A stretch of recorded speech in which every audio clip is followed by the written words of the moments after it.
En el año 2004 las condiciones objetivas en Venezuela estaban dadas para una sublevación cívica, justamente en febrero del año 2004.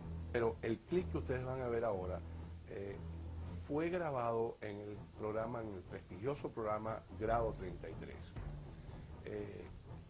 Fue un intento de divulgar la guarimba en su máxima expresión para que el pueblo de Venezuela pudiera entender cómo salir a las calles a sublevarse de manera segura, simple y con el menor derramamiento posible de sangre. Cuando fui invitado al Globovisión para grabar este clip, se me advirtió que no podía mencionar unas cuantas palabras, no podía mencionar Chávez, no podía mencionar Castro, no podía mencionar Cuba, Venezuela y muchísimo menos guarimba.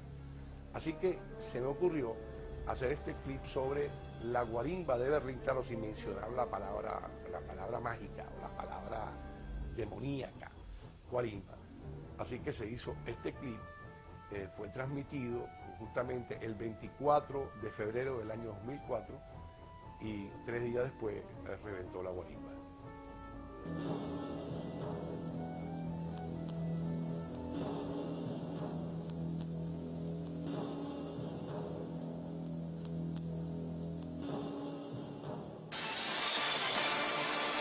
A lo largo de la historia, la sociedad civil, mediante métodos pacíficos y sobre todo a resistencia pacífica, ha logrado resultados extraordinarios.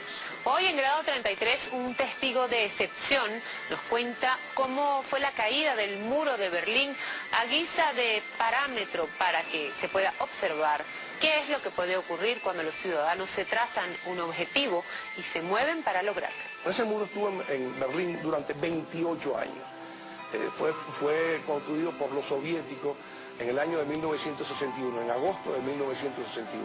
En mayo de 1945, cuando finalizó la Segunda Guerra Mundial, la ciudad de Berlín fue dividida en 4 partes. Una de las partes, la mitad era la parte soviética, el sector soviético, y la otra mitad estaba dividida entre los aliados, los americanos, los franceses y los ingleses. Y un día, en agosto del año de 1961, los berlineses, que ya venían oyendo el rumor de que algo similar se estaba tramando, pero ellos no lo creían. Era imposible que una ciudad se pudiera dividir en dos, de manera que nadie saliera de ella. Y los berlineses se encontraron con que el ejército soviético había hecho un cordón y se estaban poniendo se estaban soldando unos tubos que luego se convirtieron en una muralla hecha de bloques de cemento. Aún así, cientos de berlineses, jugándose la vida, lograron escaparse de Berlín Oriental y muchos de ellos perecieron en el intento. La rebelión masiva ocurrió espontáneamente apoyada en la fuerza pacífica de la mayoría y con ese acto los alemanes de Berlín Oriental entraron a la historia. Un buen día, en noviembre de 1989, luego de 28 años de prisión colectiva, un grupito de berlineses salieron a las puertas de sus casas. No se iban muy lejos de sus casas porque tenían miedo de que vinieran las tanquetas soviéticas a ametrallarlos. Estaban acostumbrados a la vida de los berlineses y los alemanes y de todos los ciudadanos del bloque soviético no tenían ningún valor. Este grupito de vecinos salieron en una calle llamada Marienplatz, salieron poco a poco, con timidez, y vieron que estos vecinos que no pasaba nada. No oyeron sirena, no vinieron los policías, no vino el ejército soviético a reprimirlo.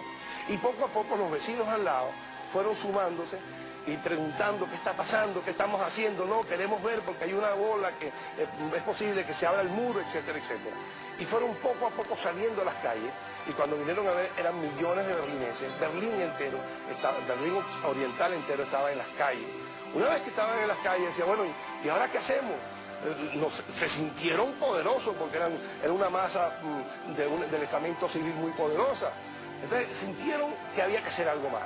Y decidieron, en ese momento se levantó un líder espontáneo, y dijo, vámonos hacia el muro de Berlín. En un día que comenzó a las 4 o 5 de la tarde, que se completó allá a golpe de 7, 8 de la noche, en noviembre del año de 1989, no solamente se tumbó el muro de Berlín físicamente, o se comenzó a tumbar, por supuesto, porque es un muro impresionantemente grande y muy extenso, sino que después de que cayó el muro de Berlín, después de que tumbaron el muro de Berlín en una situación de desobediencia ciudadana activa y colectiva, cayó el muro de Berlín físicamente y lo que es más importante, cayó pocos meses después la Unión Soviética. La historia no registra una sola excepción. Los pueblos inexorablemente han encontrado siempre la forma de romper las cadenas. Abajo cadenas. Sí,